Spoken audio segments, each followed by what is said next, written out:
Welcome to podcast number 4, Suicide. Now, as usual, this is not a publication of the Church of Jesus Christ of Latter-day Saints. And it doesn't necessarily represent any of the opinions of the leaders. This is my opinion, my own. I am not a psychologist, psychiatrist, anything of the sort. These are my own experiences and opinions. There's just my experience and thoughts, having been a long-term member of the church living with bipolar and depression. So if we're going to talk about depression and bipolar, then we must confront it. The it being suicide. I don't like to quote statistics because they are cold and they don't tell the personal stories. Suicide in and of itself is a personal act, not a random statistic, as if I could put 100 people in a room and 15 of them would attempt suicide.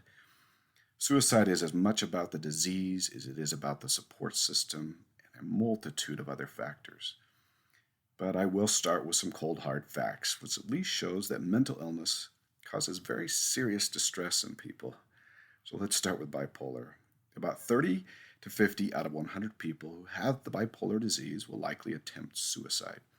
Women will attempt it 3 times more often, but men are 4 times more likely to succeed. Now, bipolar occurs in the general population about 2.8%, 3%, and about equally among men and women. Now, depression is by far more prevalent at 5 to 8% of the population at any one time, so it's about 2 to 4 times the rate of bipolar. But the rate of suicide is about 15%. The attempt rate is also lower. The point of all this is simply that mental illness brings a significant increased risk of suicide, and bipolar brings a much higher risk. That is all I want anyone to get out of those numbers. Numbers are cold, and they just don't represent the stories. If you looked at each suicide and attempt, I believe that you would see significant differences when somebody has a support network, has accepted a disease, is willing to work with doctors, and so forth. This is not to say that people with good networks and great support don't commit suicide. They do, and it causes great pain. The great tragedy is that people look for somewhere to point fingers. They want a cause, someone or something to blame. They want one event, one point in time, one person. They want something or someone to which they can assign blame, and then direct anger, resentment, grief, and every other emotion that goes with it. Why? We're just built that way as humans. That's what we want. The desire for justice is what I would refer to it as, is relatable everywhere in life. When your sports team loses, there is often a focus on one play, not the multitude of errors and events throughout the game. Same is true when we see a mistake at a government level or in our own work environment, and almost anywhere a mistake or error or loss is noted. We deeply desire that one moment, that one person. Why? Human nature. We don't want to see the complexity, the nuances, the many issues that were involved. And why is this? Because we would have to admit that it would have taken several steps and interventions to stop the event. That makes us feel helpless. Not sure why, but helplessness is one of the emotions we fear the most. We want one thing we can do so that it doesn't happen again. We want a law, a rule, a magic button to stop it all. Our deep desire for this is actually one of the greatest problems affecting suicide. If there were one particular problem if there were one particular solution that we could do to fix all and stop all suicides, we would certainly have done it by now. Most suicides have a multitude of cascading issues within the individual's life that cause the event. Yes, there is always a trigger event, but it's like blaming the final snowflake of an avalanche. Was it really the snowflake's fault that it was the final piece of the snow that caused the whole mountain of ice to tumble down the mountainside? We spend so much time on the trigger event, blaming, shaming, isolating, trying to find justice. By the way, none of that will really provide you any peace of mind. What we should be talking about is avalanche control. We should be talking about the avalanche before it becomes uncontrolled and unavoidable. So that is the main reason we're talking about suicide today. Suicide is complex, and while we deeply desire to blame, shame, and sometimes maim the trigger event, there should never be blame. I don't care if everything seems to point to one person or moment. The faster you get to that point of the idea that it takes many events, the better off you will be. I know that it's difficult to look back and see all the moments you missed and all of the evidence that really didn't seem like evidence at the time. Hindsight is 2020, but often of no real value unless you seek to help others. If you're just going to torment yourself with it, it is really of no value at all. The past is only good for three things: remembering the good moments in life, a quick reminder that you have been down that road before and shouldn't be on the same path, and life lessons you might pass on to someone else. Everything else is of little value to you or anyone else. Thinking about every moment as if you had the perspective you do now provides no value to you and is likely to destroy your life. The first thing anyone has to do when left by suicide is to avoid rerunning your life like it was a TV episode. If you are going to use your past experience to help others, great, and that can be very beneficial.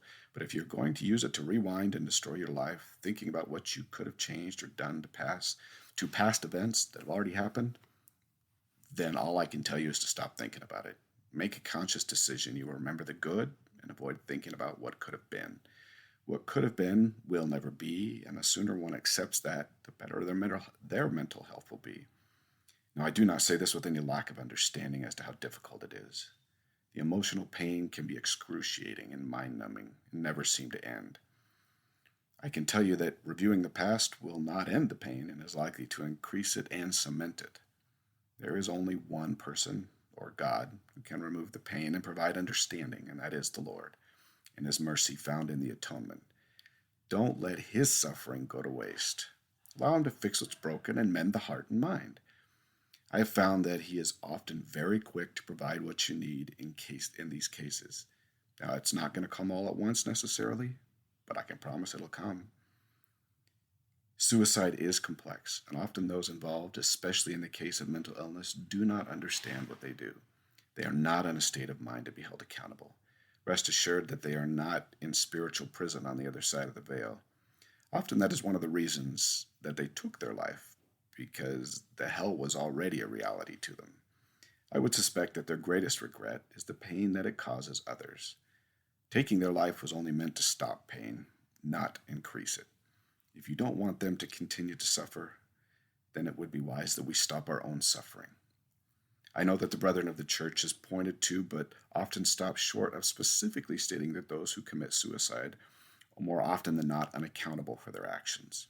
I understand the perspective they must maintain. Judgment is as complex as suicide itself, and it would not be right to say that everyone who has committed suicide gets a free pass. It is the Lord's call, and His it should be. And that is the reality, what I believe the brethren are trying to communicate. Since I am not a general authority, and I can say that I've been close enough to suicide that I could firmly say I was not in a position to be held accountable, and my altered and skewed reality didn't allow me to be. I would suppose that is the same for most everyone who is mentally ill and takes their life, but I guess I'm really not in position to judge that either. But I believe that we can hold to the idea that most individuals are not sufficiently accountable to be held to the same standard as murder or even one convicted of manslaughter. I'm almost certain they will be held accountable to a much more merciful standard of understanding and forgiveness. But again, it is only because I have been there. I can only recount what I know myself. So I don't tell people about my own point in time where suicide was very real. But today you are going to hear it. Just as a point, if everyone did what I'm about to do, even those who succeed, I think that you would find suicide and blame simply cannot coexist. We do need to reduce risk factors for suicide and make sure we address it before it becomes an issue. But blame and shame and pointing fingers should never be a part of the answer. My story is likely to be different than others. Remember, suicide is individual. My background, age, religion, life, family, and a million other things are very likely to be different, but there are often similarities. Given all that, here I go. I think I've said it before that I don't remember not having bipolar. From my earliest memories, I always had the disease and the feelings that go with it. Guess I should point out that I don't have much of a memory for the past. I suppose it's like some type of coping mechanism to avoid reliving the hell of the disease. But I do have some memory for the events. During my teenage years, the disease became acute and extremely difficult. I grew up in a time when mental illness was not something people looked for in young people. While I suffered, I had a pretty good support network. My sweet mother dealt with serious depression and had used prescription medications to ease the symptoms. The medications were certainly not as good as the ones we have now, but they were at least something. This somehow provided some type of support and understanding. My mother also would sit beside me as I would cry myself to sleep for no reason. Not the I hurt my leg type of crying, but the convulsion kind, deep pain. I know that not everyone has this type of support, and I suppose that one of the main reasons suicide never became an option as I was a teenager was her attention to me. I graduated at 17 from high school, but that's just because I entered early as a first grader. This meant that I would have a year and a half before my mission at 19. School, seminary, and regular patterns of living provided some stability. Um, However, that was removed once I graduated high school. The erratic schedule, the lack of clarity, too much time on my hands, and parents who loved me but knew I needed to have some space to be more on my own caused stress that sent my disease into a free fall. I struggled during that year and a half. Not sure why my parents didn't just give up. Now, I should probably clarify some things before your imagination runs too wild, given the world we live in. I was never one to give in to drug addiction or break the law of chastity or commit crimes. However, I certainly don't fault anyone for giving into those things. I think that I simply didn't have access and friends that wouldn't put me in wrong places and situations. I also think often that the Lord really must have placed his hand in my life at this point. I never remember it specifically, but given the disease and the effects I've seen in others, he must have been almost walking side by side with me. Nonetheless, the time was miserable. I eventually received a mission call and began to serve. The initial disruption of my schedule, the MTC, and adjusting to missionary work kept the disease at bay for a few months, but the stress of mission life and long day schedules eventually caused it to explode. Again, the Lord must have tempered the disease and allowed me to function. I received a blessing every month, maybe more, but I did survive the mission relatively intact. I think it would be best to dedicate another podcast to the mission, recounting missionary experience. I eventually returned home, and without the help of the mission routine and spirit that goes with it, things didn't go well emotionally. But luckily, I shortly met my wife not long after returning, and her concern and love for me allowed for me to at least function. And I began life and college, and starting a family and attending college while working part-time is not the best scenario for depression or bipolar. However, and I have not said this to this point, I was still undiagnosed at the time and really had no significant clue that I was dealing with such a serious mental illness. Oh, there were some rumblings in the back of my head. Remember, this is a time when mental illness was not spoken about loud. I really didn't know anything about it and didn't know what to do. I muddled through a few years that I really don't remember. We had two children, and I was in my third year of college when it happened. The stresses finally pushed me into a deep, dark place. Anyone who's been there knows what I mean. Couldn't think, function, and my only feelings were dark, and the pain was unbelievable. Let me repeat that. The pain cannot be described. The pain of a deep depression is not like a broken leg. The pain is everywhere, overwhelming and deep. And unlike a broken leg, it doesn't appear to have any cause. The day came. The day came. Not that I hadn't been thinking about it. Everyone does who's had the disease for any length of time. It's not the immediate pain or suffering that was the real issue. It was seeing no future without it that caused my thoughts of suicide. The depression had lasted far longer than any other depression and far deeper. I didn't want to do anything but escape the pain and suffering and a future where I didn't want to exist if I had to continue to suffer. It happened to be Sunday. My wife, of course, had seen all this, but she was wore out as I was, children and a depressed husband. The two little children, and I was completely tuned out. She went to church that day. She says that she didn't know whether I would be there when she came back, but I have to doubt that. Caregivers get into a habit of seeing depression and its effects. While suicide is certainly something that probably concerns them, watching somebody pass through a depression and then coming out of it so many times creates a false positive that they always will come through it. I think that she was simply tired and needed to be uplifted, and so she went to church believing that I would be just fine as I always had been. I will admit that suicide had become a real option. I had a plan. I was in a terrible place. Not sure that the method matters, but most men use guns. I think two things stopped the action. One, I was too exhausted to want to act at that point, and somewhere in the process, something changed inside of me, and I could see my family and children very differently. I would have to say that the Lord reached down and saved me at that point. I later joined my wife at church and recounted the experience. I can't tell you exactly what happened, but I went to the doctor the next day and began treatment. The treatment story I will reserve for another time. I know this doesn't happen for everyone. People follow through with suicide every day. You might ask why the Lord doesn't just step in every time. I don't know. Maybe he tries, but sometimes the darkness is too thick. However, there are some things I do know from the experience. I don't know if any of this will help someone who has lost a loved one, friend, wife, daughter, son, husband, grandparent. I could go on, but I really hope it does provide some understanding. The first thing is that depression changes the mind, and you live in another reality. Depressed people don't see death and suicide as we do in a normal state. The body has a survival instinct, and a strong one. When I was in a deep depression, that instinct really didn't seem to exist. I'm sure that it did, but rarely did I ever feel it. Sleep is really an escape from the pain and suffering. That is why we sleep all the time. Anything to avoid feeling the pain and suffering. In the depressed mind, death is just a more permanent type of sleep.